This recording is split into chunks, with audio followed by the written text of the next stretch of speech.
헬로티비 부산뉴스에서는 해운대구의 해양레저 특화시설에 대한 기획 보도를 이어가고 있는데요.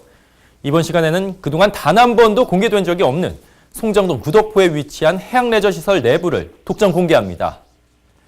보시는 것처럼 먼저 주가돼야 할 계류시설은 건립된 지 2년이 넘어서자 곳곳이 녹슬고 바닥을 드러낸 모습으로 위험천만했습니다. 해양레저를 하기보단 아슬아슬한 공포체험을 하는 공간이라는 말이 더 어울릴 것 같은 모습이었습니다. 하지만 이와 반대로 4층짜리 건물은 사정이 단판이었습니다. 2층에는 근린생활시설, 그러니까 레스토랑이 들어서기로 예정돼 있는데요. 그 크기가 마치 운동장을 방불케 했습니다. 3, 4층에는 숙박시설 30곳이 설치돼 있었고 복층 구조로 설계된 이곳은 이처럼 계단 위치를 가구로 교묘히 가려놓는 꼼수도 선보였습니다.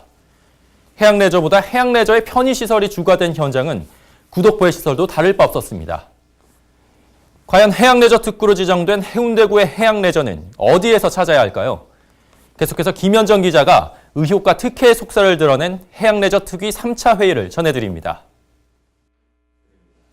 해양레저 특위 3차 회의에서는 사업 초기 특화 사업자 선정에서부터 추진 과정에 대한 날카로운 질문이 이어졌습니다. 먼저 송정 죽도공원 옆 해양레저 시설이 들어서기 위해 392제곱미터의 재정경제부 국유지 매각 당시에 특혜 의혹에 대한 질의가 포문을 열었습니다. 2천만 원짜리 240만 원 한다 하면 불보듯이 뻔한 특혜인데 그건 의뢰조차 안 했다는 게 이상하다는 거죠. 민간한테 위탁을 해서 참여하도록 한 거기 때문에 거기에 따른 혜택이 주어져야 한다는 그 논리고 특화 사업을 추진하기 위해서 필요한 국공유지는 임대 또는 매각이 가능하도록 그렇게 보장하고 있는 겁니다. 공모를 했는데 이제 와가지고 가격이 높다, 일이 많이 난다고 해서 니 그만두라 라고 말하는 거예요. 또한 2008년 도시계획위원회 3차 회의록에 따르면 동백섬 해양레저 시설의 경우 자연재해 위험이 크다는 문제점이 지적된 사항도 드러났습니다. 토목을 담당하고 있는 입장에서 자연재해 영향이 가장 크다고 생각하며 문제가 있으므로 특구 추진위원회에 갈려 다시 재검토하라 이런 내용이 있더라고요. 근데 지금에 와서 도배 일본 같은 경우에는 어떻게 하냐면은 방파제를 우리한테 해달라고 지금 요청을 하고 있죠. 이게 굉장히 사고가 바람주의보에도 5m가 넘더라는 것을 작년에 개장할 때 알았답니다.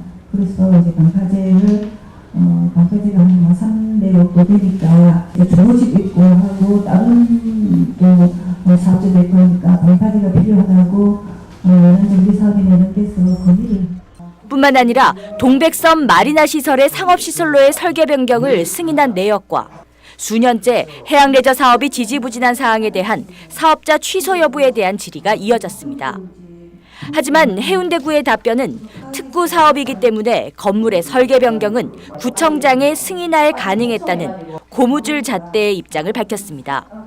또한 사업자 취소는 사업 미실행에 대한 귀책 사유가 사업자에게 있다는 증명을 하는데 어려움이 있다고 토로했습니다. 해양레저 특위 회의를 거듭할수록 의혹과 특혜의 속살을 드러내고 있는 해양레저 특화시설. 산으로 간 해양레저의 본 취지가 언제쯤 바다로 돌아올 수 있을지 지켜봐야겠습니다. 헬로티비 뉴스 김현정입니다.